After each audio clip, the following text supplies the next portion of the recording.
కనిపిస్తా ఉంది. చాలా మంది లోకానుసారంగా జీవించడానికి ఇష్టపడుతున్నారు, కానీ ఆత్మానుసారంగా జీవించడానికి ఎంత మాత్రం కూడా ఇష్టపడట్లేదు. విశ్వాసం నిజమే, ఇందాక ప్రార్థన చేస్తున్నారు సహోదరు. విశ్వాసము నిజంగా ఆవగింజంత విశ్వాసం మీరు ఉంటే కొండను చూసి సముద్రంలో కొండలు కాకంటే పడిద్దంట. ఒక చిన్న బిడ్డ అంట గుట్టెక్కి రోజు స్కూల్కి వెళ్ళిపోయేదంట. గుట్టెక్కి అవతల వేసరికి చాలా టైం పట్టేదంట. ఆ బిడ్డట సండే స్కూల్లో ఒక మాట అన్నదంట, మీలో ఆవగింజంత విశ్వాసం ఉంటే కొండను తీసిపోయి సముద్రంలో పడేమంటే పడిద్దని అన్నావు ప్రభువా. ఈ వాక్యం ఎక్కడంది? సండే స్కూల్లో వెళ్ళదనమాట. ఈయన అయ్యా ఈ కొండను తీసేయి ప్రభువా, ఈ కొండను తీసి ఎక్కడేస్తావో నాకు తెలియదయ్యా, నేను స్కూల్కి పోవడానికి చాలా లేట్ అవుతుంది ప్రభు అని ప్రార్థన చేస్తుందంట.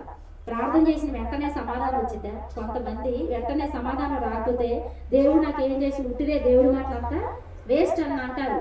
కానీ ప్రతిదానికి ఒక సమయం ఉంది. మనం ప్రార్థన చేసిన తర్వాత దేవుడు కార్యం ఖచ్చితంగా చేస్తాడు. నిజంగానే ఒక దినాన నిజంగా అధికారులందరూ పరిశీలించి ప్రొక్లేన్ పెట్టి ఆ గుట్టంతా పడగొట్టి మంచిగా దారి ఏర్పాటు చేశారంట. నిజంగానే ఈనాడు ఎన్నో మార్గాలు, హైవే రోడ్డు పడిద్దని మనం అనుకున్నాం, ఎన్నో గుట్టలు మెట్టలు లేకపోతే ఎన్నో తీసేయాల్సినవి తీసేశారు, పెట్టవలసినవి పెట్టారు, రూట్ ఏర్పాటు చేశారు. అలాగే ఆ చిన్న బిడ్డ ప్రార్థన ఆలకించి ఆ కొండ సముద్రంలో పడలేదులే కానీ దాన్ని సరిచేశారు. నిజంగా విశ్వాసం చాలా గొప్పదన్నమాట. అయితే ఈరోజు బలారాధన కాబట్టి మనం దానికి సంబంధించిన వాక్యాన్ని ఈరోజు మనం తెలుసుకున్నాము. యోహాను రాసిన సువార్త, యోహాను సువార్త 6వ అధ్యాయము 47వ వచనం నుండి చదువుకున్నాము. విశ్వాసం గురించి మనం విన్నాం. ఇప్పుడు ఆవగిందంత విశ్వాసం ఉంటే కొండే సముద్రంలో పడిపోయిందని మనం అనుకున్నాం. అలాగే విశ్వసించువాడే నిత్య జీవము గలవాడు. విశ్వసించువాడు నిత్య జీవం గలవాడు. నిత్య జీవం అంటే పరలోకం. మనం దేవుని యందు విశ్వాసం ఉంచితేనే పరలోక రాజ్యానికి మనము వారసులం అవుతాం. అందుకంటే విశ్వసించువాడే నిత్య జీవము గలవాడు, జీవాహారము నేనే. మీ పితరులు అరణ్యములో మన్నాను తినినను చనిపోయి, దీనిని తినువాడు చావకున్నట్లు పరలోకం నుండి దిగి వచ్చిన ఆహారము ఇదే. విశ్వసించువాడే నిత్య జీవము గలవాడు, జీవాహారము నేనే. మీ పితరులు మా అరణ్యములో మన్నాను తినినను చనిపోయి. చిన్న ప్రార్థన చేసుకున్నాం. మహాపరిశుద్ధుడా, ప్రేమ గల తండ్రి, నీకు వందనాలు. నిజమే, నిత్య జీవం విశ్వసించువాడు నిత్య జీవం గలవాడన్న విశ్వాసం నుండి తొలగిపోయిన వారి పరిస్థితి ఏంటయ్యా? ఒకసారి జ్ఞాపకం చేసుకోండి. ఉదయకాల సమయంలో నాయన మాతో మీరు మాట్లాడండి. నిజమే, పాటలు నాయన అంతా సంపాదించుకొని ఆత్మను పోగొట్టుకుంటే ధనవంతుల్లాగా నరకంలో యాతన పట్టడం తప్పితే మరేమీ లేదు నాయన. తన ఆస్తుల మీద కాదు, అంతస్తుల మీద కాదు, శరీరాశ నేత్రాశ జీవకుడమ్మ మీద కాదు కదా ప్రభు. ఈ వాక్యం మీద మనసు పెట్టుకుని నీ యందు విశ్వాసం ఉంచి, మనుషులు కాదయ్యా, మనుషుల వైపు కాదు విశ్వాసం ఉంచేది, మనుషుల మాటలు కాదు నమ్మవలసింది, నీ మాటలు నమ్మి విశ్వాసం ఉంచి నాయన నీలో బలపరచబడటానికి మీరు కృప చూపించమని ఈ లేఖన భాగాలు వివరించడానికి నాకు మంచి జ్ఞానం దయచేయండి. క్రీస్తు నామములో ప్రార్థిస్తున్నాము తండ్రి. విశ్వసించువాడే నిత్య జీవము గలవాడు, జీవాహారము నేనే. మీ పితరులు అరణ్యములో మన్నాను తినినను చనిపోయి, దీనిని తినువాడు చావకుండానట్లు పరలోకం నుండి దిగి వచ్చిన ఆహారము ఇదే. ఏంటి పరలోకం నుండి దిగి వచ్చిన ఆహారం? మనకి క్రీస్తు శరీరం. ఈరోజు మనం క్రీస్తు శరీరంలో పాలు పొందుకోబోతున్నాం అన్నమాట. ఇది ఎక్కడి నుంచి వచ్చింది? పరలోకం నుండి దిగి వచ్చిన ఆహారం. ఆనాడు నిజంగానే ఇశ్రాయేలీయులు ఆకలితో ఉన్నప్పుడు మన్నాను ఆకాశం నుండి మన్నాను కురిపించిండు. అది ఎక్కడి నుంచి వచ్చింది? ఆకాశం నుండే కురిసింది. అయినా అది తిన్నా కానీ చనిపోయారా లేదా? చనిపోయారు. కానీ పరలోకం నుండి దిగి వచ్చిన ఆహారము ఇదే, నేనే అంటున్నమాట. మీ పితరులు అరణ్యంలో మన్నాను తిని చనిపోయారు, దీనిని తినువాడు చావకున్నట్లు పరలోకం నుండి దిగి వచ్చిన ఆహారం ఇదే. పరలోకం నుండి దిగి వచ్చిన జీవాహారమును నేనే. ఎవరు జీవాహారం అంటే యేసుప్రభువారు. యేసుప్రభువారి శరీరమే మనకు జీవాహారం. ఆయన శరీరం భుజించకపోతే మనకు పరలోక రాజ్యంలో పాలు పప్పులు లేవన్నమాట. అందుకనే అంటున్నాడు అనమాట, నేనే. ఎవడైనా ఈ ఆహారము భుజించితే వాడెల్లప్పుడూ జీవించును, మరియు నేనిచ్చు ఆహారము లోకమునకు జీవము కొరకైన నా శరీరమే అని మీతో నిశ్చయముగా చెప్పుచున్నాను. ఏమంటున్నాడు? నేనే పరలోకము నుండి దిగి వచ్చిన జీవాహారమును నేనే. ఏంటా జీవాహారం అంటే? చికెన్, మటన్, బిర్యానీ కాదు, ఇంకేదేదో కాదు. ఇది పరలోకము నుండి దిగి వచ్చిన ఆహారాన్ని నేనే. నా శరీరాన్ని మీరు భుజిస్తేనే దేవుని రాజ్యంలో, నా రాజ్యంలో మీరు ఉంటారు, మీకు అధికారం ఉంది, హక్కుదారులు అవుతారు అని చెప్పి దేవుడు మాట్లాడుతూ ఉన్నాడు. ఎవడైనా ఈ ఆహారం భుజిస్తే వాడు ఎల్లప్పుడూ జీవించును. ఈ ఆహారం భుజించే వాళ్ళంటే ఎల్లప్పుడూ జీవిస్తారట. చాలా మంది అనుకుంటారు ప్రతి నెల బలలో పాల్పొందుకునే వాళ్ళందరూ చనిపోవట్లేదా? చనిపోతూనే ఉన్నారు కదా. ప్రతి నెల బల్లారాధనలో కొంతమంది వారం బల్లారాధన ఇస్తారు, వాళ్ళు చనిపోవట్లేదు అనుకుంటారు. కానీ ఇక్కడ మర్మముగా రాయబడిన సంగతి ఏంటంటే శరీర మరణం గురించి కాదు. ఏ మరణం గురించి అంటే ఆత్మీయ మరణం. మనిషికి 2 మరణాలు ఉంటాయి. 2 మరణాలు. ఒకటి శరీర సంబంధమైన మరణం, రెండవది నరకం అనే మరణం అనమాట. ఆ మరణాన్ని తప్పించుకుంటాం. ఈ మరణాన్ని ఎవరైనా తప్పించుకోవాల్సిందే. ఈ మరణం తర్వాతనే మరొక జీవితం ఉంటది, తీర్పు అనేది జరుగుతుంది. కాబట్టి ఆ జీవం అక్కడ మనం జీవించాలంటే అందుకని అంటున్నాను అన్నమాట, పరలోకం నుండి దిగి వచ్చిన జీవాహారం నేనే, ఎవడైనా ఈ ఆహారం భుజించితే వాడు ఎల్లప్పుడూ జీవించును. ఎల్లప్పుడూ జీవించే వాళ్ళని మనం ఉండాలి అంటే మనం దేవుని యొక్క శరీరాన్ని భుజించాలి, క్రమం తప్పకుండా భుజించాలి. మనం వాక్యం విన్నాం, బాప్తిసాలు తీసుకున్నప్పుడు విన్నాం, మనం రొట్టె విరుచుట యందు, ప్రార్థన చేయుట యందు, మరి సహవాసమందు, వాక్యాన్ని వినుట యందు ఎడతెగక ఉండాలని చెప్పని మనం విన్నాం. కానీ ఏం చేస్తాం? వాటిని విడిచిపెడతా ఉంటాం అనమాట. ఎడతెగక ఉండమని దేవుడు చెప్తుంటే ఎప్పుడో మన ఇష్టం వచ్చినప్పుడు మనము దానిని చేస్తా ఉంటాం అనమాట. కానీ అలా కాదు. ఏంటంటే ఈ ఆహారం భుజిస్తే వాడు ఎల్లప్పుడూ జీవించును, మరియు నేనిచ్చు ఆహారము లోకమునకు జీవము కొరకైన నా శరీరమే అని మీతో నిశ్చయముగా చెప్పుచున్నాను నేను. ఎవరితో చెప్తున్నారు ఈ మాటలు అంటే యూదులు, అక్కడున్న ప్రజలు అందరూ, శిష్యులు ఉన్నారు, యూదులు ఉన్నారు, ప్రజలు ఉన్నారు. ఎక్కడంటే ఆయా ప్రాంతాల నుండి యేసుప్రభు దగ్గరికి వచ్చేవారు అన్నమాట. బహుజన సమూహాలు ఆయన దగ్గరికి వచ్చి ఆయన మాటలు వింటా ఉంటే వారితో చెప్తున్న ఈ మాటలు అనమాట. మీరు నా శరీరాన్ని తింటేనే మీకు పరలోక రాజ్యం, మీరు జీవిస్తారు, నా శరీరాన్ని భుజించకపోతే మీకు నిత్య జీవంలో పాలు పంపులు లేవు అని ప్రజలతో చెప్తా ఉంటే అక్కడున్న యూదులు అంటారట, ఈయన తన శరీరం ఎలాగో తిననీయగలడని ఒకరితో ఒకరు వాదించేది. శరీరాన్ని ఈయన తిననీయగలడు. అక్కడ చాలా మంది యూదులు ఉన్నారు. వాళ్ళు ఏమనుకుంటున్నారు? ఎలా చెప్తుండేంటి? నా శరీరాన్ని తింటేనే పరలోకం అని చెప్తుండేంటి? నా శరీరాన్ని తింటేనే నిత్య జీవం అని చెప్తుండేంటి? అసలు ఈయన తన శరీరాన్ని తిననేస్తాడా? బైబిల్ ఒక మాట, ప్రకృతి సంబంధమైన మనుషులు ఆత్మ విషయాలని గ్రహించలేరు, అర్థం చేసుకోలేరు. వాళ్ళు యూదులు ఎలా ఉన్నారు అంటే ప్రకృతి సంబంధులుగా ఉన్నారు. శరీరాన్ని ఎలా తిన్నట్టు ఏంటి? శరీరం తింటబట్టే చెయ్యో కాలో పీక్కొని తినటం కాదు, కండలు తీసుకొని తినటం కాదు. శరీరంలో ఉన్న అలా తినాలనుకుంటే ఆ శరీరం ఒక్క రోజుకి మాత్రమే పనికొచ్చింది, అవునా కదా? ఏ శరీరమైనా. ఆయన ఏమంటున్నారు? లోకానుసారంగా ఆలోచించి అంటున్నారు అనమాట. ఏమనుకుంటున్నారు? ఈయన తన శరీరమును ఎలాగూ తిననీయగలడని ఒకరితో ఒకడు వాదిస్తున్నారు. ఎంతసేపు సత్యాన్ని గ్రహించలేకపోతున్నారు. కానీ అడ్డమైన దాన్ని బట్టి వాదిస్తూ నిజంగా దేవుని కార్యాన్ని ఆటంకపరుస్తున్న ప్రజలు ఈనాడు లేకపోలేదు. ఆనాడు యూదులు వాదించారు. ఎవరిని? సాక్షాత్తు యేసుప్రభు వారిని వారు వాదిస్తున్నారు. ఏమని? యేసుప్రభు వారు ఎందుకు చెప్తున్నారు? తెలివి తక్కువ వాడే చెప్తుండా? ఎందుకు ఈ లోకానికి రావాల్సి వచ్చింది? ఎందుకు ప్రాణం పెట్టవలసి వచ్చింది? ఎందుకు రక్తాన్ని కార్చవలసి వచ్చింది? నీకోసం నా కోసం కాదా? అయినా కానీ గ్రహించకుండా యేసుప్రభు వారిని అడ్డగించే స్థితిలోకి వెళ్ళిపోయారు. మూర్ఖ స్వభావంలోనికి వాళ్ళు వెళ్ళిపోయారు అనమాట. ఏమనుకుంటున్నారు? ఈయన తన శరీరాన్ని ఎలా తిననీయగలడని ఒకరితో ఒకరు వాదించుకుంటున్నారనమాట. వాదన అంటే వాదించుకుంటున్నారనమాట. ఈయన తన శరీరాన్ని ఎలా తిననీయగలడని ఒకరితో ఒకరు వాదించేది. కావున యేసు ఇట్లను, మీరు మనిషి కుమారుని శరీరమును తిని ఆయన రక్తము త్రాగితేనే గాని మీలో మీరు జీవము గలవారు కాదు. నా శరీరము తిని నా రక్తము త్రాగువాడే నిత్య జీవము గలవాడు, అంత్య దినమునైన వాని లేపుదును. యేసు ప్రభువారు హృదయ రహస్యాలు ఎరిగిన దేవుడు. నిజంగా కొరింథీ పత్రికలో ఒక మాట ఉంది. ఒక మనిషిలో ఉన్న ఆలోచనలు అంట ఆ మనిషి ఆత్మకే తెలుసు కానీ ఇతరుల మనుషులకి తెలియవు, అంతే కదా?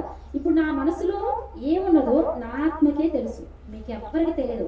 కనీసం నా పక్కనున్న సేవకులు కూడా తెలియదు నా మనసులో ఉన్న ఆలోచనలు, కానీ దేవుడికి తెలుసు అన్నమాట.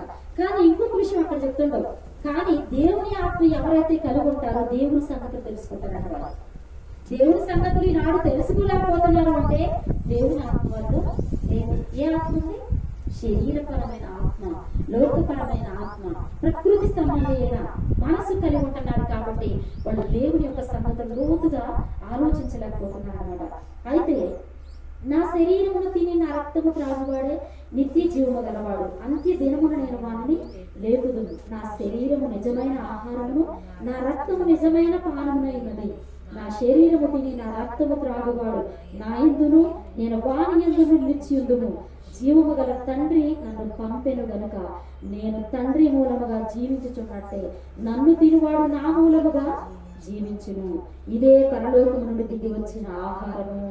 పితరులు మన్నాను తినియు చనిపోయినట్టు కాదు, ఈ ఆహారము తినువాడు ఎల్లప్పుడూ జీవించునని నిశ్చయముగా మీతో చెప్పుచున్నాను. నేను పితరులు తిన్నట్లు మన్నాను తిని చనిపోయారు. ఆహారం కాదు ఇది. చాలా మంది అనుకుంటున్నారు యూదులు ఆనాడు ఉన్నారు మన్నాను తిన్నవాళ్ళు, అయినా అప్పుడు చనిపోయిన వాళ్ళు ఉన్నారని సంగతి వాళ్ళకి తెలుసు.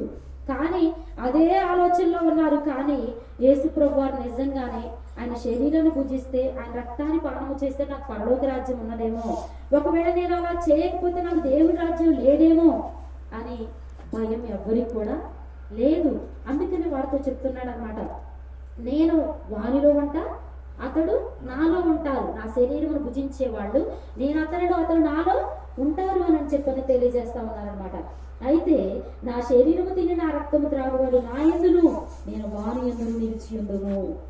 శరీరమును భుజించకుండా, రక్తమును పానము చేయకుండా నువ్వు ఎవరిలో జీవిస్తున్నావు, ఎవరిలో నిలుస్తున్నావు? ప్రభుత్వం ఉంటున్నావా? ఉన్నట్టు లెక్క కాదు. ప్రియమైన దేవుని బిడ్డలారా, ఒకసారి ఆలోచించండి.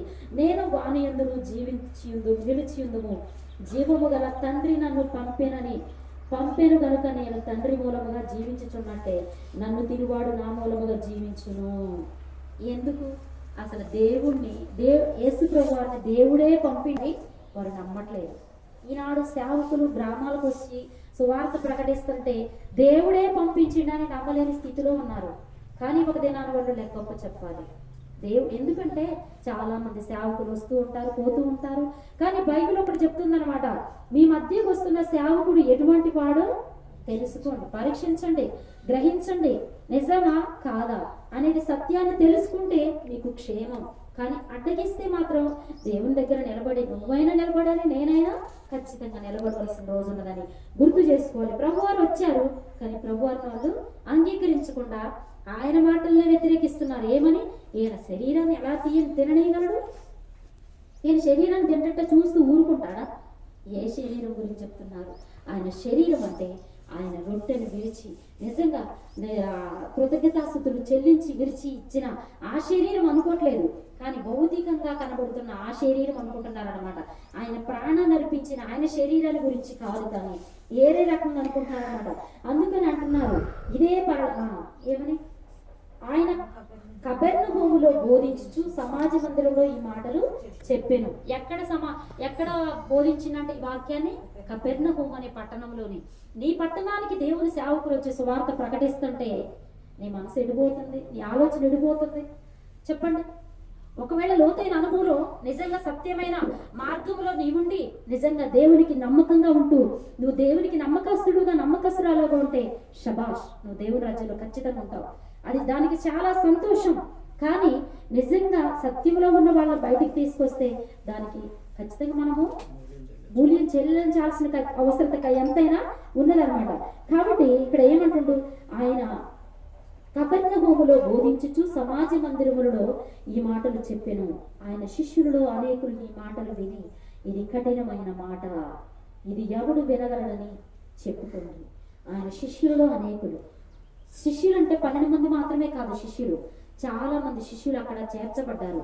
నిజంగానే మొదటిగా ఎంతో మంది ఆశతో వచ్చేవాళ్ళు ఉంటారు, ఎన్నో రకాల ఆశలతో మందిరానికి వచ్చేవాళ్ళు ఉంటారు. కొంతమంది స్వస్థతల కోసం వస్తారు, కొంతమంది రకరకాల ఆలోచనలతోటి అసలు వీళ్ళ ప్రార్థన ఎట్లుందో చూద్దామని వస్తారు, కొంతమంది ఎన్నో రకాలుగా దేవుని దగ్గరకు వచ్చిన వారు ఉన్నారు ఆ దినాల్లోని. అయితే అక్కడ నిజంగానే కపెర్నహూములోని సమాజ మందిరంలో దేవుడి మాటలు బోధిస్తా ఉన్నాడు అనమాట. బోధిస్తా ఉన్నప్పుడు ఆయన శిష్యులలో అనేకులు ఈ మాటలు విని ఇది కఠినమైన మాట, నిజంగానే కఠినంగానే అనిపించింది. పాపాన్ని తీసేసుకోండి అంటే కఠినంగానే అనిపించింది. మీ ప్రవర్తన మార్చుకోండి అంటే, మీకు సూటిగా వాక్యం వినపడుతుందంటే మీకు కఠినంగానే అనిపించింది. ప్రవర్తనలు సరిదిద్దుకోండి అంటే కఠినంగానే అనిపించింది అని అప్పుడు శిష్యులు కూడా అనుకుంటున్నారు అనమాట. ఇది కఠినమైన బోధ, కఠినమైన బోధ, కఠినమైన బోధ అని చెప్పి అంటున్నారు. ఇది ఎవడు వినగలడని చెప్పుకుంటారు. ఏమనుకుంటున్నారు? శిష్యులే అనుకుంటున్నారు. ఎవడు వినగలడు? నిజంగా అయ్యగారు వచ్చి కష్టపడుతున్నారు, కానీ ఎవరు నిలబడుతున్నారు? ఎవరు మారుతున్నారు? నువ్వు మారరాదు, నీ ప్రవర్తన సరి చేసుకోరాదు, నీకు వినబడుతుంది కదా, నువ్వు రాదు దేవుని కోసం. నువ్వు దేవుని రాజ్యంలో నువ్వు స్థానం సంపాదించుకోరాదు. ఒకళ్ళ గురించి ఎందుకు నువ్వు ఆలోచించి నీ ఆత్మీయ జీవితాన్ని పాడు చేసుకున్నావు? అందుకని అంటున్నారు, శిష్యులు ఏమంటున్నారు? ఇది కఠినమైన బోధ, ఇది కఠినమైన బోధ అనుకుంటున్నారు. కఠినమైన బోధ మరి అంగీకరించాల్సింది, కఠినమైన బోధే కావాల్సింది. కానీ ఎవడు వినగలడని చెప్పుకుండ్రి. యేసు తన శిష్యులు దీనిని గురించి సనుగుకొనుచున్నారని తనకు తానే ఎరిగి. వాళ్ళు ఏమనుకుంటున్నారు? మనసులోనే అనుకుంటున్నారు, కానీ హృదయ రహస్యాలు ఎరిగిన దేవుడు వారి మనసులు ఎరిగి మాట్లాడుతున్నాడు అనమాట.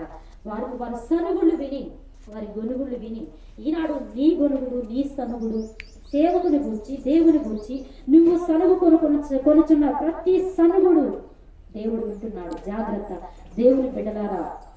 దేవుడు ఏర్పాటు చేసుకున్న సేవకుల పక్షాన్ని ఎవరుంటారు తెలుసా? దేవుడు ఉంటాడు, దేవుడు ఉంటాడు, ఖచ్చితంగా దేవుడు ఉంటాడు.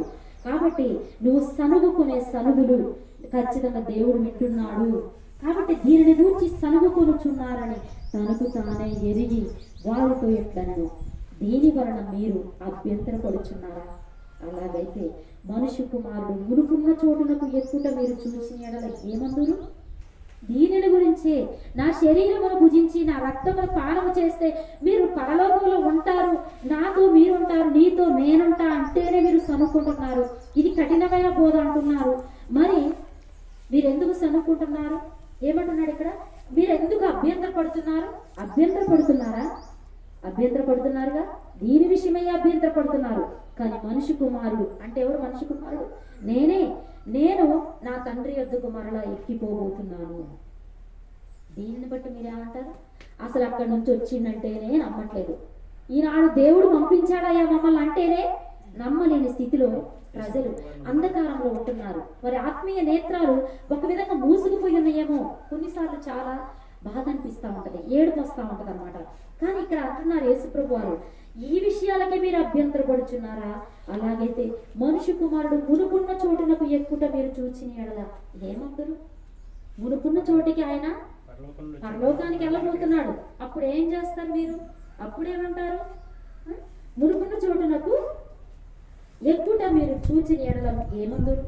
ఆత్మయే జీవింపజేయుచున్నది, శరీరము కేవలం నిష్ప్రయోజనము. నేను మీతో చెప్పి ఉన్న మాటలు ఆత్మయు జీవమునై ఉన్నవి గాని మీలో విశ్వసింపని వారు కొందరు ఉన్నారని వారితో చెప్పాను. అందరూ మనుషులే, కానీ వారిలో కొంతమంది అంట విశ్వసింపని వాళ్ళు ఉంటారట, విశ్వసించే వాళ్ళు ఉంటారట. ఏ గుంపులో మనం ఉన్నాం? ఒక్కసారి విమర్శ చేసుకుందాం. విశ్వసించే వారి గుంపులో ఉన్నామా లేదా విశ్వసింపని గుంపులో ఉన్నామా? ఒక్కసారి మనం విమర్శ చేసుకుందాం. దేవుని పెట్టారా? ఆత్మయే జీవింపజేయుచున్నది, శరీరము కేవలం నిష్ప్రయోజనం. నీ శరీరాన్ని బాధ పెడుతున్నారని నువ్వు దేవుని మందిరానికి దూరం అయితే నువ్వు దేవుని రాజ్యాన్ని పోగొట్టుకుంటావు. శరీరాన్ని బట్టి కదా నువ్వు ఆలోచించేది. నీలో ఒక ఆత్మను దేవుడు పెట్టి ఉన్నాడు. ఆత్మ ఎక్కడికి వెళ్ళబోతుంది? ఆత్మను గురించి నువ్వు ఆలోచించాలన్నమాట. అందుకే అంటున్నాను అనమాట, ఆత్మయే జీవింపజేయుచున్నది, శరీరము కేవలం నిష్ప్రయోజనము. నేను మీతో చెప్పి ఉన్న మాటలు ఆత్మయు జీవమై ఉన్నవి కావా? మీకు బోధించేది నేను శరీర సంబంధమైన బోధలు బోధిస్తున్నానా? ఒకసారి ఆలోచించండి. మీ సేవకులు మీ దగ్గరకు వచ్చి శరీర సంబంధమైన మాటలు మీకు బోధిస్తున్నారా? లేకపోతే ఆత్మానుసారంగా మీరు మంచిగా లోతైన అనుభవంలో ఉండండి అమ్మా, నీతిగా ఉండండి అమ్మా, మీ శత్రువులు ప్రేమించండి అమ్మా, మీ అత్తమామలను ప్రేమించండి అమ్మా, మీ బిడ్డల్ని మరి మీ కోడలను ప్రేమించండి, లేకపోతే దేవుడిని ప్రేమించండి అని మంచి మంచి విషయాలు చెప్తూ ఆత్మీయ సంగతులు మీకు బోధిస్తున్నామా? లేకపోతే శరీర సంబంధమైన బోధన మాత్రమే చేస్తున్నామా? ఆత్మీయ సంగతులే. మీరు ఆత్మీయతలో బలపడటానికి బోధించే మాటలు కదా ఇవి. ఎప్పుడు కూడా ఎవరిని కించపరచాలని చేసే బోధలు కాదు కదా ఇవి. లేకపోతే ఎవరి సొమ్మును ఆర్జించాలని, ఎవరినో దోచుకోవాలని చేసే బోధలు కాదు కదా ఇవి. అవునా? చెప్పండి, ఆలోచించండి. ఎవరిని కూడా బలవంతం చేయట్లేదు. మీరు ఎంత ఇవ్వండి, లేకపోతే మీరు ఇవ్వండి అని బోధ చేస్తున్నారు. మీ మధ్యకు వస్తున్న మీ సేవకులు మీ ఆత్మలో రక్షింపబడాలనే ఆశతోటే చేసే ప్రసంగాలు, చేసే ప్రార్థన, కార్చే ప్రతి కన్నీళ్లు.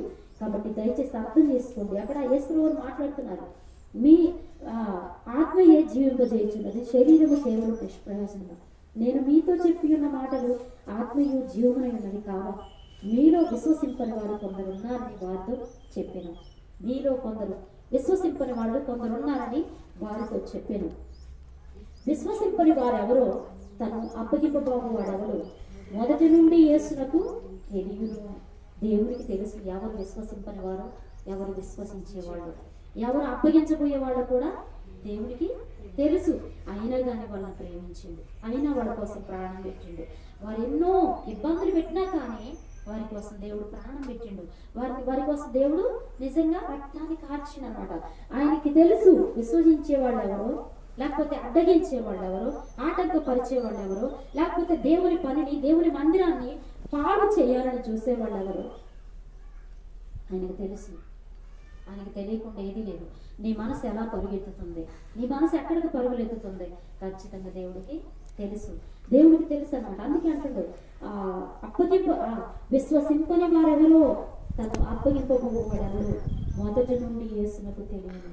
మరియు ఆయన తండ్రి చేత వానికి కృప అనుగ్రహింపబడుతుంటే ఎవడు నా ఎదుగు రాలేడని ఈ హేతువును బట్టి చెప్పి తెలియను. ఇక్కడ కూడి ఉన్న మనలో దేవుని కృప ఉంది కాబట్టి నిలబడి ఉన్నాం. దేవుని మందిరానికి రాగలిగి ఉన్నాం. కృప లేకపోతే దేవుని సన్నిధికి రాలేకపోతున్నామంటే నీ మీద దేవుని కృప లేదేమో. ఒకసారి ఆలోచించుకో. ఆయన కృప నీ మీద కలుగునట్లుగా నువ్వు ప్రార్థన చేయి, సరి చేసుకో, సరిదిద్దుకో, తప్పు దిద్దుకో. నిజంగా నీతిగా బ్రతుకు, నిజాయితీగా బ్రతుకు. దేవుడికి సెలవిస్తున్నారన్నమాట. మరియు ఆయన తండ్రి చేత వానికి కృప అనుగ్రహింపకుంటే ఎవరు నా యొద్దకు రాలేడని ఈ హేతువును బట్టి మీతో చెప్పితిని. నిజంగా మనం ధన్యులం. ఎవరి కోసము కాదు, మన ఆత్మను రక్షించుకోవడానికి మనం దేవుని సన్నిధికి వచ్చినాం. మన మధ్యలో ఎన్నో ఆరాటాలు, ఎన్నో పోరాటాలు, ఎన్నో ఆటంకాలు, ఎంతో మంది మనల్ని బాధ పెడుతూనే ఉంటారు. అయినా కానీ వాటిని లక్ష్య పెట్టకుండా మన ఆత్మ కోసం మనం పోరాడుతున్నామే, అది దేవుడు అనుగ్రహించిన మహాకృప. నిజంగా అప్పటి నుండి ఆయన శిష్యులలో అనేకులు వెనక తీసి మరి ఎన్నడూను ఆయనను వెంబడించలేదు. అప్పటి నుండి ఆయన శిష్యులలో అనేకులు వెనక తీసి మరి ఎన్నడూను ఆయనను వెంబడించలేదు. అనేక మంది అంట ఆయన మాటలు విని ఇది కఠినమైన బోధ, ఇందులో మనం నిలబడలేము.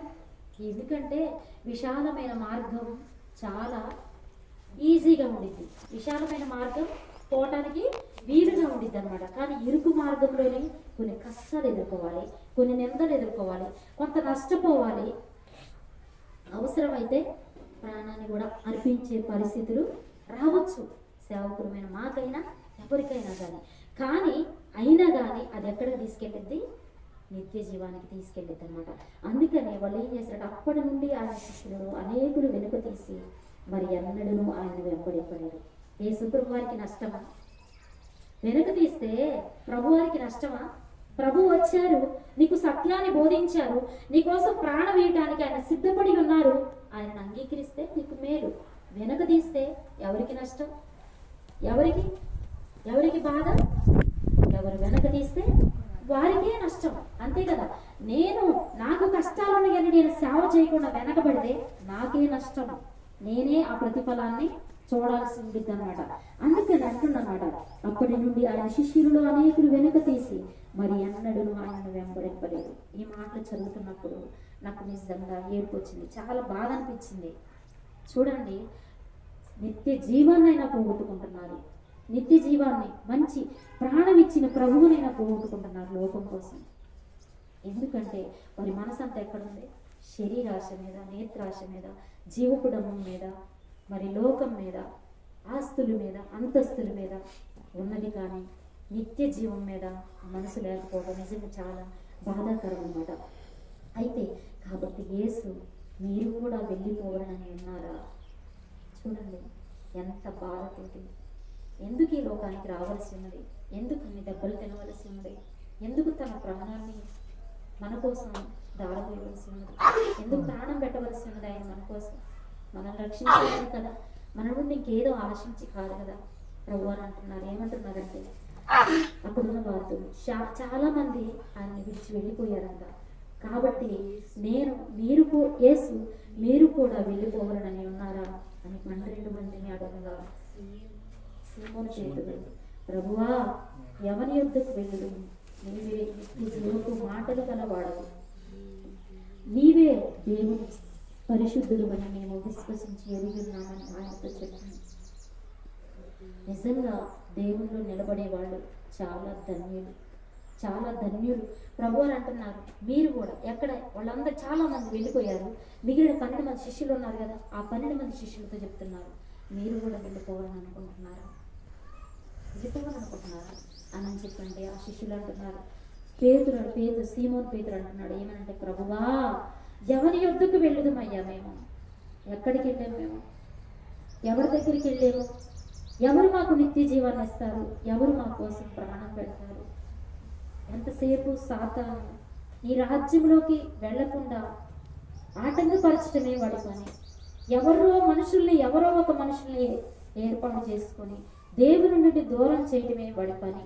కాబట్టి వారు ఎవరో సలుగుతున్నారని, ఎవరో దూరం అయిపోయారని మేము నిన్ను విడిచి ఎలా వెళ్ళామయ్యా. పేతురు గారు అంటున్నారు, మేము ప్రభువా ఎవరి యొద్దకు వెళ్ళుదు, నీవే నిత్య జీవపు మాటలు గలవాడవు, నిత్య జీవం నీలోనే ఉండగదయ్యా, నేనే మార్గం సత్యం జీవము, నా ద్వారా తప్ప ఎవడును తండ్రి యొద్దకు చేరడని నీవు చెప్పిన తర్వాత నీ మాటలు వినకుండా మనుషుల దగ్గరికి వెళ్ళి పరలోకానికి మేమెలా వెళ్ళగలమయ్యా? అసలు మార్గాన్ని నువ్వే, సత్యాన్ని నువ్వే, జీవాన్ని నువ్వే, నిన్ను వదిలిపెట్టి మేము బయటికి వెళ్ళిపోతే నీ రాజ్యంలోకి మేమెలా వస్తామయ్యా అని చెప్పని నిజంగా పేతురు గారు అంటున్నారు, నీవే నిత్య జీవపు మాటలు గలవాడు, నీవే దేవుని పరిశుద్ధుడు అని మేము విశ్వసించి ఎరిగి ఉన్నామని ఆయనతో చెప్పాను. అందుకు యేసు, నేను మిమ్మల్ని 12 ఏర్పరచుకోలేదా, మీలో ఒకడు సాతాను అని వానితో చెప్పాను. ఆ 12 మందితో కూడా చెప్తున్నాడు అన్నమాట, నేను మిమ్మల్ని 12 మందిని ఏర్పాటు చేసుకున్నాను కదా, కానీ మీలో ఒకడు సాతాను. ఎవరు ఆ సాతాను? మనందరికీ తెలుసు. ఎవరు? యేసు ప్రభు వారి దగ్గర ఉంటూ నమ్మకంగా ఉంటూ అప్పగించిన ఇస్కరియోతు యోధ. మీలో ఒకడు సాతాను అంటున్నాడు. నిజంగానే సాతానే వారిలో ప్రవేశించి నిజంగా నిందలు అనేక మాటలు కల్పించి దేవునికి దూరం చేస్తూ ఉంటాడు అనమాట. సాతానుడి పని ఏంటంటే దేవుని దూరం చేయడమే, దేవుని రాజ్యానికి వెళ్లకుండా ఏ మనిషిని ఆపడమే వాడి యొక్క పని. అందుకోసం సాతాను ఎవరైనా వాడుకుంటాడు, ఎవరిలోకైనా ప్రవేశిస్తూ ఉంటాడు అనమాట. కాబట్టి అంటుందన్నమాట, మీలో ఒకరు సాతాను అని వారితో చెప్పాను. సీమోను ఇస్కరియోతు కుమారుడైన యోధ ఆ 12 మందిలో ఒకడే ఉంది, ఆయన అప్పగింపబోచుండెను కనుక వారిని గురించి ఆయన ఈ మాట చెప్పాను. ఇస్కరియోతు యోధ గురించి దేవుడు చెప్తున్నాడు అన్నమాట, మీలో ఒకడు నన్ను అప్పగింపబో, నేను 12 ఏర్పాటు చేసుకున్నాను, మీలో ఒకడు సాతాను అంటుంది. మనిషిని సాతాను అంటమేంటి? మనిషిలో ఉన్న ఆలోచనలు అంత భయంకరమైనవి కాబట్టి దేవుడు ఏమంటుండే, శిష్యుడే సాతాను అంటుండే. నిజంగానే ప్రియమైన దేవుని బిడ్డారా, మీరు ఆలోచించండి. ఈ లోకం అశాశ్వతమైనది, శాశ్వతమైన రాజ్యం అంటూ మనకు ఒకటి ఉంది. ఇందాక రాసిన పాటలు పాడుతూ అశాశ్వతం ఈ లోకం, అశాశ్వతం ఈ లోకం, గతించిపోవును ఒకనాడు. ఈ లోకం అంతా గతించిపోయింది ఒకనాడు. అంతా సంపాదించుకొని నీ ఆత్మను పోగొట్టుకుంటావా? ఆ ఆరని అగ్నిలోనే ఆ ధనవంతుల్లాగా యాతన పడతావా? శాశ్వతమైన రాజ్యంలో యుగయుగాలు జీవించాలంటే నువ్వు పాప క్షమాపణ నిమిత్తమే మానసుడు పాపలు ఒప్పుకో. ఎందుకంటే నీ పాపం నేను పరలోకాన్ని చాచలేదన్నమాట. నువ్వు అనుకోవచ్చు, నేను నాకు ఇష్టమైన మార్గంలోనైతే నా ఇష్టం వచ్చినట్టు జీవించవచ్చు, కానీ లోతైన అనుభవంలోనైతే ఇది చేయకూడదు, అది చేయకూడదు అంటారు. కాబట్టి నాకు ఇది వద్దు అని చెప్పని నువ్వు మార్గాన్ని వదిలిపెట్టుకున్నావు అనుకో, ఎక్కడుంటూ యుగయుగములు జీవించడానికి పాప క్షమాపణ కొరికే మార్గం. వేదన లేదు, బాధ లేదు. ఇక్కడ ఒకవేళ కష్టాలు ఉంటాయి, వేదనలు ఉంటాయి, మనకి కన్నీళ్ళు ఉంటాయి, అప్పులు ఉంటాయి, ఆర్థిక సమస్యలు ఉంటాయి, ఈ లోకంలో మాత్రమే. కానీ ఆ బంగారు నగరంలోని బంగారు వీధుల్లో దేవుడు మనల్ని నడిపిస్తాడనమాట. నిజంగా మేము అనుకుంటాం, మేము సేవలోకి వచ్చినప్పుడు ఏదో సంపాదించుకొని రాలేదు, చేస్తూ ఉన్న ఉద్యోగాన్ని వదిలిపెట్టుకొని సేవలోకి రావడం జరిగింది. చిన్న పిల్లల్ని తీసుకొని మా బాబుకి 5 సంవత్సరాల పాపకి 3 సంవత్సరాల సేవలోకి వచ్చినప్పుడు, అలా సేవలోకి వచ్చిన దగ్గర నుంచి ఇక లోకం వైపు చూడలేదు, పనుల వైపు చూడలేదు. దేవుడే పోషిస్తాడు, నారు పోసినవాడు నీరు పైక మానడు. దేవుడు పిలుచుకున్నాడు, ఆయనే చూసుకుంటాడు. అని నిజంగా దేవుని మీద భారం వేసి దేవుని పని చేస్తూ ఉన్నప్పుడు, దేవుని మీద ఆనుకుంటూ ఉన్నప్పుడు దేవుడి స్థితిలోకి తీసుకొచ్చాడు. నిజంగా మీరు నమ్మితే దేవుని మహిమను ఖచ్చితంగా చూస్తారు. నేను వస్తూ ఉన్నప్పుడు ఈ సంక్రాంతి దినాల్లోని గాలిపటాలు ఎగరేస్తారు కదా చాలామంది. వస్తూ ఉన్నప్పుడు ఒక గాలిపటం ఒక అతని చేతిలో ఉంది, చాలా ఎత్తులో ఉందన్నమాట. అయితే ఆయన చేతిలోని దారం ఉంది, గాలిపటం ఆకాశంలో ఎగురుతుంది. ఎప్పుడైతే ఆ గాలిపటం ఆయన చేతిలో ఉన్నప్పుడు మరలా తీసుకోవాలి. ఎప్పుడైతే ఆ దారం కట్ అయింది అనుకోండి, అది ఎక్కడ పడిపోతుందో తెలియదు. ఏ సముద్రంలో పడిపోయిందో తెలియదు, ఏ ముళ్ళలో పడిపోయిందో తెలియదు, ఏ కంపలో పడిపోయిందో తెలియదు, ఏ బురదలో పడిపోయిందో తెలియదు.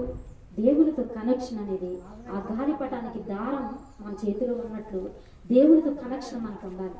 ఎప్పుడైతే కనెక్షన్ కట్ అయిందో నీ జీవితం నా జీవితం ఏమైపోయిందో ఒక్కసారి ఆలోచించండి. ప్రియమైన దేవుని బిడ్డలారా, ఈ లోకం శాశ్వతమైనది కాదు. ఈ గ్రామానికి వచ్చిన దగ్గర నుంచి దేవుని రాజ్యం గురించే, మారు మనసు గురించే మీకోసం ప్రకటన చేసిన, కానీ మాకు అనుకూలమైన బోధలు మాకు ఇది తక్కువైంది, మీరు సహాయం చేయండి. లేకపోతే మాకు అది లేదు, మాకు ఆహారం లేదు, మాకు వస్త్రాలు లేవు, మీరు రండి, మాకు కానుకలు ఇవ్వండి, సహాయం చేయండి అని చెప్పాను. ఏనాడు కూడా ఈ గ్రామ ప్రజలను ఏదైనా ఒక మంచి కార్యం చేయడానికి శక్తి వంచన లేకుండా, ఎక్కడనే కాదండి ఎక్కడైనా కానీ ఒక మంచి పని చేయడానికి దేవుడు మమ్మల్ని ఏర్పాటు చేసుకున్నాడని చెప్పడంలో ఏమాత్రం కూడా ఆశ్చర్యం లేదు, నిస్సందేహం ఎంత మాత్రం కూడా లేదు. కాబట్టి ప్రియమైన దేవుని బిడ్డారా, ఆ గాలిపటం ఆ వ్యక్తి చేతిలో ఆ దారం ఉన్నప్పుడు మరలా ఎప్పుడంటే అప్పుడు తీసుకోగలడు, ఎప్పుడంటే అప్పుడు మరలా ఎగరవేయగలడు. కానీ దారం తెగిపోయింది అనుకోండి, ఎవరి చేతిలో నీ చేతిలో లేదు, నా చేతిలో లేదు. దేవునితో కనెక్షన్ కట్ అయిన తర్వాత మా సంఘంలోకి వచ్చే ఒక సహోదరి నిజంగా లోకానుసారంగా పడిపోయినప్పుడు ఆమె నిజంగా దేవునికి దూరం అయిపోయింది, పని నిమిత్తం అని వెళ్ళిపోయి దేవునికి దూరం అయిపోయింది. ఆమె పరిస్థితి కొంతకాలం మంచిగా ఉంది, కానీ క్రమక్రమంగా రోజులు గడుస్తున్న కొద్దిగా నిజంగా దేవునికి దూరం అయిపోయి లోకంలో పడిపోయింది. భయంకరమైన జబ్బు తెచ్చుకొని చివరి స్థితిలో నేను వెళ్ళి ఆమెను తీసుకొచ్చి, మీరు నమ్ముతారో నమ్మరు, ఇది దేవుని మందిరం నేను చెప్తున్నా, ఆటో వేసుకొచ్చి ఆమెకు అన్నం తినిపించిన. ఆమె పరిస్థితి జుట్టంతా ఊడిపోయి వికారంగా ఉంది, అయినా కానీ ఆమెను తీసుకొచ్చి నేను ఆమెకు అన్నం తినిపించిన హాస్పిటల్కి తీసుకెళ్ళిన. ఆమెకు చాలా మంది మా గ్రామంలో తెలుసు, గోపురం గ్రామంలోకి మీరు వచ్చి అవసరం తెలుసుకోండి. అయితే తీసుకొచ్చిన నా గొంతుగా నేను ప్రార్థన చేసిన, ప్రభువా పిల్లలాగా అవుతారయ్యా, భర్త ఒంటరివాడు ఎక్కడయ్యా, పిల్లలు భర్త ఒంటరివాడు ఎందుకు ఎవరు చేసి పెట్టేవాళ్ళు అంటారు, 2 మగ పిల్లలయ్యా, ఆ పిల్లలకు తల్లి లేని వాళ్ళు అవుతారయ్యా అని చెప్పని ఎంతగా ఏడ్చి ప్రార్థన చేస్తున్నాము. అయినా కూడా ఆ బిడ్డ కన్నీళ్ళు రావట్లేదు, ఎందుకంటే కఠినమైపోయింది. అటువంటి పరిస్థితిలో మేము ఏడుస్తున్నాం, తన భర్త ఏడుస్తుందో, కానీ ఆమెకి ఏడుపు రావట్లేదు. ఏడ్చే స్థితిని కూడా కోల్పోయింది అనమాట, ప్రార్థించే స్థితిని కూడా కోల్పోయింది. అటువంటి పరిస్థితిలో ప్రార్థన చేసిన, ప్రభువా ఈ బిడ్డ పరిస్థితి ఏంటి, ఈ బిడ్డను బ్రతికించు అంటే దేవుడు ఒక దర్శనాన్ని చూపించాడు. దేవుడికి కనెక్షన్ కట్ అయినట్టుగా దేవుడు చూపించాడు. అయ్యగారు ఆమె దగ్గరికి వెళ్ళి చెయ్యి నెత్తి మీద పెట్టి ప్రార్థన చేస్తుంటే దేవుడు వచ్చి చెయ్యి తీసేసినట్టుగా దేవుడు చూపించాడు. అయితే కనెక్షన్ నాకు ప్రార్థన చేస్తే నాకు దర్శనం వచ్చింది తెలుసా, ట్రైన్ భోగి ఒక భోగి అంటుకుని ఉంటేనే అది గమ్యాన్ని చేరగలదు, అంతే కదా. ఒక్క భోగి విడిపోయినా కానీ ఆ భోగికి చాలా ప్రమాదం. అది విడిపోయినట్లుగా దేవుడితో కనెక్షన్ కట్ అయినట్టుగా దేవుడు చూపించాడు. ప్రియమైన దేవుని బిడ్డలారా, ఎవరు దేవునికి దూరం కావద్దు. ఎందుకంటే ఈ బోధ తీయని బోధ కాదు. మీరు అనుకుంటారేమో చాలామంది తీయటి బోధలు చెప్పి మిమ్మల్ని మభ్యపెట్టడానికి, లేకపోతే మిమ్మల్ని ఏదో దోచుకోవడానికి రాలేదు. మీరు పరలోకంలో ఉండాలనే ఆలోచనతో ఈ గ్రామానికి వచ్చి సువార్త ప్రకటిస్తున్నాం. ఆనాడు ప్రభువుని ఎలాగైతే విశ్వసించలేదు, ప్రభువునే అంగీకరించిన వాళ్ళు మమ్మల్ని అంగీకరించకపోతే దాంట్లో ఆశ్చర్యపడాల్సిన అవసరం లేదు. ఎందుకంటే రక్షించబడితే మీరు ధన్యులు, నిలబడితే మీరు ధన్యులు నిజంగా. ఎందుకంటే మేము చేసేది చేస్తా ఉన్నాం, కానీ నమ్మితే మీకు మేలు. కాబట్టి ఈ ఉదయకాల సమయంలో ప్రభువు యొక్క శరీరాన్ని భుజించడానికి, ప్రభు యొక్క రక్తము పానము చేయడానికి వచ్చిన మనము ఎందుకోసం వచ్చినామంటే ఆయన రాజ్యంలో మనము ఉండాలి అని అంటే నిత్యజీవం. అందుకనే నా శరీరమును తిని నా రక్తమును పానము చేయవాడే నిత్యజీవం గలవాడు, అంత్య దినమున నేను వాడిని లేపుదును. విశ్వసించాలి. నాకు దేవుని రాజ్యం ఉంది, నేను దేవుని యందు విశ్వాసం ఉంచితే నాకు దేవుని రాజ్యం ఉంది. ఎవరు విడిచిపెట్టినా నేను దేవుని విడిచిపెట్టను. యెహోషువ అంటుండు, మీరెవరిని సేవించకపోయినా నేను నా ఇంటి వారును యెహోవాను సేవించదు. యెహోషువ గారి తీర్మానాన్ని మనం కూడా ఈ దినాన్ని కలిగి ఉండాలని చెప్పని మీకు తెలియజేస్తూ దేవుడి కొద్ది మాటలు దీవించి ఆశీర్వదించును గాక. ఆమేన్. మహాపరిశుద్ధుడా ప్రేమ తండ్రి, మీ పరిశుద్ధమైన పాదంలో కొందనాలు స్తోత్రాలైనా విన్న వాక్యం అనేటువంటి హృదయాల్లో ఫలింపచేయండి. ఎన్నికలు విన్నాను, ఎందుకు పనికిరాక నిలబెట్టుకున్నాను. మా కష్టం నీకు తెలుసు, మా ప్రయాస నీకు తెలుసు, మా కన్యలు నీకు తెలుసు. అయినా నువ్వు మాకు అప్పగించిన బాధ్యతను ప్రభు తుదముట్టించడమే మా యొక్క పని కనుకనైనా ఎన్ని కష్టాలు వచ్చినా, ఎన్ని శ్రమలు వచ్చినా, ఎన్ని నిందలు హింసలు వచ్చినా ప్రభు నీ కొరకునైనా సువార్త ప్రకటించడానికి మా కుటుంబాన్ని సిద్ధపరుస్తున్నందుకు నీకు స్తోత్రాలు. సిద్ధపడిన వాక్యం అనేక హృదయాలలో ఫలించాయి. ఇది నీ మాటలయ్యా, మా మాటలు కాదు నాయన. నా మాటలుగా తీసుకుంటే ఎవరు మారరయ్యా, నీ మాటలుగా తీసుకో. నీవే ప్రభువా ప్రతి ఒక్క బిడ్డను నిలబెట్టుకో. పరిశుద్ధాత్మ దేవుడా, ఏ ఆత్మ నశించిపోవటం నాయన నీకు ఇష్టం లేదు కనుకనే ఈ లోకానికి వచ్చి నీ ప్రాణాన్ని అర్పించి నాయన నీ రక్తాన్ని చిందించిన దేవుడు. ఇదిగో నా శరీరం భుజించిన రక్తమును పానము చేయువాడు నిత్య జీవం గలవాడు, అంత్య దినములు నేను వారిని లేకుదనని చెప్పిన దేవుడు అయ్యా. అయ్యా ఇదిగో నీ శరీరాన్ని భుజించడానికి, నీ రక్తమును పానము చేయడానికి వచ్చిన నీ బిడ్డలను ఒక్కసారి జ్ఞాపకం చేస్తూ దేవా అందరినీ నిత్య జీవనకు వారసులుగా మీరు చేయమని, అన్ని విషయాల తోడు నీ వాక్యం మా జీవితాల్లో ఫలించినట్లుగా కృప చూపించమని క్రీస్తునామములో ప్రార్థించి వేడుకుంటున్నాము తండ్రి. ఆమేన్.